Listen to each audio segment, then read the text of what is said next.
Petra draws millions because of one building. Carved into stone, it appears decorative, ceremonial, and safe. Archaeologists treated it as finished history. That assumption has now collapsed.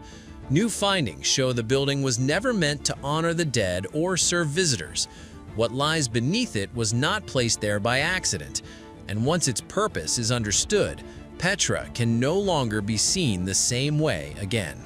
The unspoken warnings in suppressed history.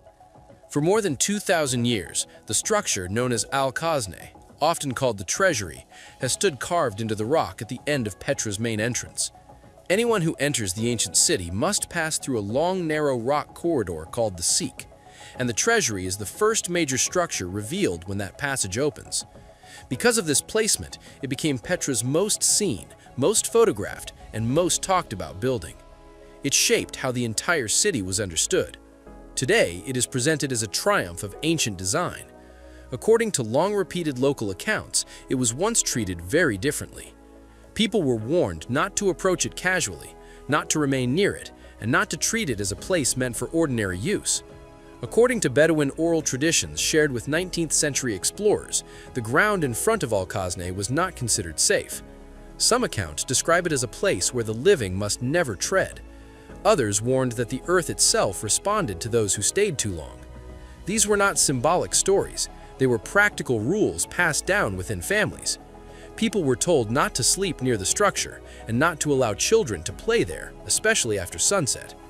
Several early Western explorers recorded these warnings without fully understanding them. Journals from the period mention repeated claims of strange sounds during the night. According to reports, men who slept near Al-Khazneh said they heard breathing coming from beneath the ground. Others described low sounds that seemed to rise from below the stone floor rather than from the surrounding cliffs.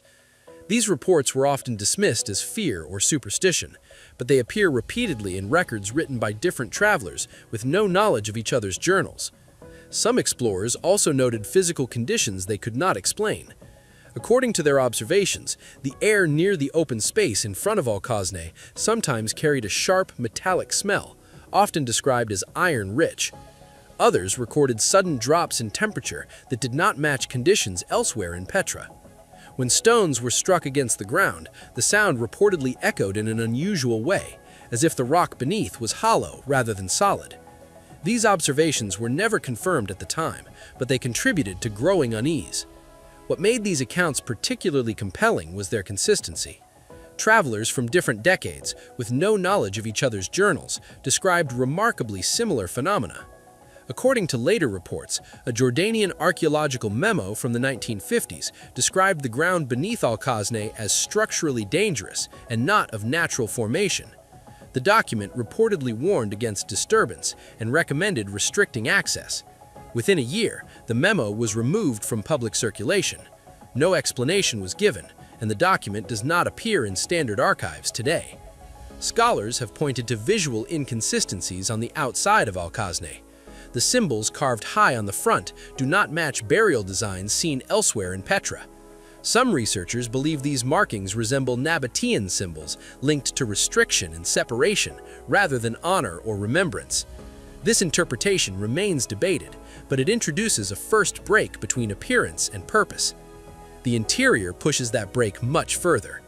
Unlike confirmed tombs across Petra, Al-Khazneh lacks the basic features required for burial use. According to multiple studies, there are no niches, no planned arrangements, and no internal elements that support long-term activity. The structure looks powerful from the outside, but inside it functions like an empty shell. According to some historians, Al-Khazneh was not originally treated as a place of reverence, it was treated as a boundary. Its appearance drew attention, but its reputation demanded caution. The structure may have functioned less as a monument and more as a cover, built to distract from what lay beneath rather than invite people inside. As archaeologists later began examining why access had always been restricted, another realization followed. The resistance to excavation was not only about preservation, it was about preventing answers to a question that had been avoided for centuries. Political fear, lost records, and decades of concealment. For decades, excavation beneath Petra's most famous building did not fail because of technology or funding. It failed because permission was denied. According to public statements, Jordan's Department of Antiquities repeatedly cited structural risk. Officials warned that digging beneath the Treasury's forecourt could destabilize the stone and threaten collapse. That explanation appeared reasonable. It was also incomplete. According to reports from former project consultants, internal correspondence raised a different concern. The language did not focus on stone stress alone. It focused on consequence. Several documents reportedly warned of cultural panic if subsurface structures were exposed. The concern was not that digging might damage the building, it was that digging might reveal something that could not be easily explained or controlled. Between the 1960s and 2020, multiple foreign research teams submitted proposals to study the area beneath the forecourt. These requests came from universities and institutes with long records in non-invasive archaeology. Most were rejected or stalled indefinitely. At least 3 proposals referenced an earlier, unauthorized dig from the 1930s. According to those applications, the notes from that dig were no longer available. They were said to have disappeared from institutional archives without explanation. One document from that earlier period did survive. According to several researchers who claimed to have seen it, the memo contained a direct warning. It stated, "Do not disturb the lower chamber. It is not a tomb." The document offered no further description. It did not explain what the chamber was. It only explained what it was not. The memo was never formally published, and its origin remains disputed. Local officials also played a role. According to some accounts, scientific teams were discouraged informally, even when formal approval seemed possible. The language used was not technical, it was cautionary. Researchers were told the space was sealed for protection, not preservation. This phrasing appeared in meeting notes and private conversations rather than official reports. It suggested an internal belief that excavation risked releasing something rather than uncovering it. There were also stories circulating within archaeological circles. According to some researchers, workers assigned to night shifts near the forecourt in the past reported hearing striking sounds beneath the ground. The sounds were described as rhythmic rather than random. According to these accounts, several workers refused to return after those incidents. These claims were never verified publicly, but they contributed to the site's reputation among professionals. In 2024, the position changed. Permission was granted suddenly and with little public explanation. According to reports, pressure from advanced research institutions played a role. So did leaked satellite data that revealed density anomalies directly beneath the Treasury. These anomalies did not match natural rock formations. The imaging showed not just empty space, but architectural features, straight lines and right angles that could only be human-made. The approval came with strict conditions. Excavation was limited to reversible trenches only. Soil removal required millimeter-level documentation. Multiple agencies monitored the process. Sensors were installed to track stone stress and movement at all times. According to team members, these restrictions were unlike anything they had experienced at comparable sites. Privately, officials issued a final warning. According to those present, team leaders were told, "This project is not treasure hunting. Do not treat what you find as heritage. Treat it as containment."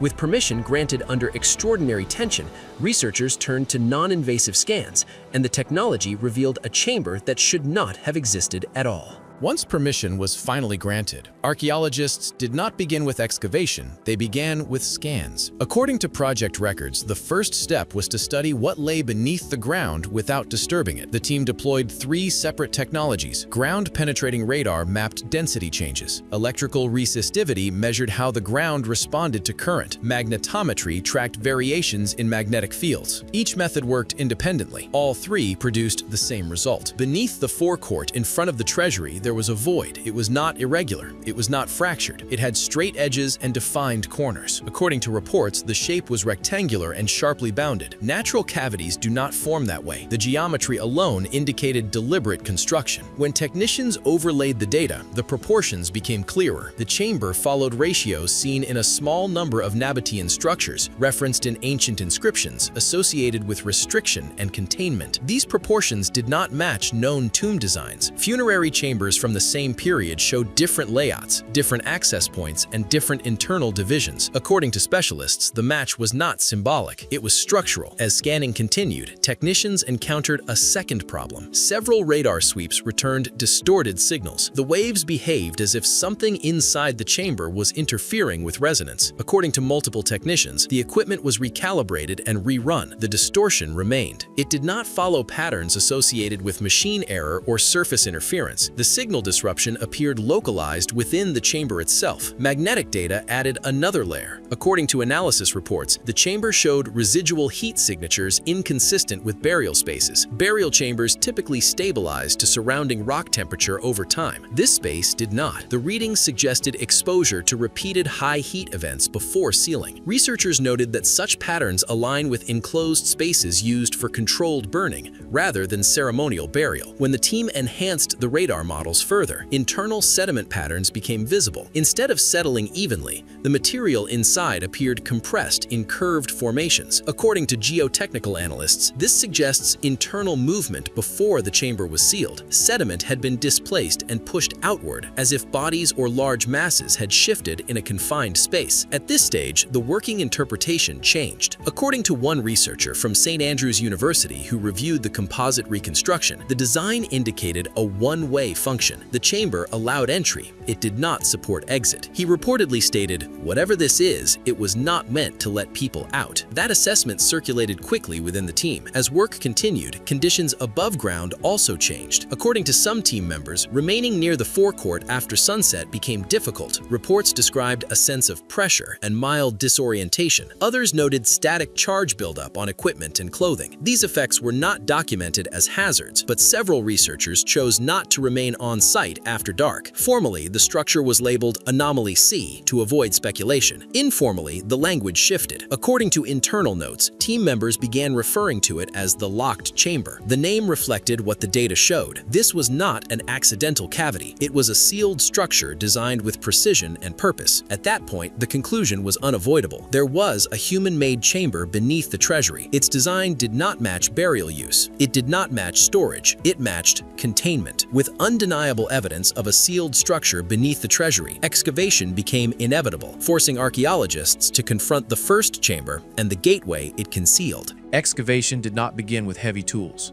According to project protocols, archaeologists switched to wooden instruments and soft brushes as soon as they reached the upper edge of the sealed structure. This was not ceremony, it was caution. Metal tools could spark or fracture stone surfaces that had remained sealed for centuries. Every movement was slowed. Every layer was documented before the next was touched. The first clear structure appeared just beneath the surface. Narrow stone steps cut directly into the rock began to descend. They were steep and uneven. According to architectural specialists, the angle was wrong for funerary use. Burial stairways are built for repeated, careful access. These steps were not. They dropped sharply and offered little footing. Some researchers believe this design would have caused disorientation and instability for anyone descending. As excavation continued downward, the walls lining the stairway became visible. They were plain. There were no carvings, no symbols, no decoration of any kind. Instead, the stone blocks were tightly fitted together in a way that resisted outward force. According to structural analysis, the reinforcement pattern made sense only if pressure was expected from inside the chamber. This was not construction meant to prevent collapse, it was construction meant to hold something in. Closer inspection revealed markings on the walls. Shallow grooves and irregular scoring patterns appeared at arm height along several sections of stone. According to reports, these marks do not match toolwork used in construction. Some specialists believe they resemble scraping caused by hands or objects dragged repeatedly against the surface. The placement and repetition suggested movement and resistance rather than finishing work. Partway down the descent, the team uncovered a secondary passage branching away from the main stairway. It did not remain open for long. The tunnel was packed tightly with stone and debris. Analysis of the fill showed it had been forced in deliberately from the outside. Tool marks on the ceiling surface confirmed this. According to some researchers, the passage may have served as an escape route at some point, then was intentionally blocked to prevent movement back toward the surface. As the excavation deepened, the environment changed. Team members reported that the air felt heavier. Photogrammetry data captured dust behavior that did not match open trench conditions. Particles settled quickly and unevenly, suggesting limited airflow. This was not a natural effect of depth alone. It indicated an enclosed space below that had not exchanged air normally. Sound also behaved differently. According to reports from the excavation team, ordinary speech produced faint secondary echoes that did not align with the shaft's shape. Words seemed to return softer and distorted, as if reflected through narrow internal spaces.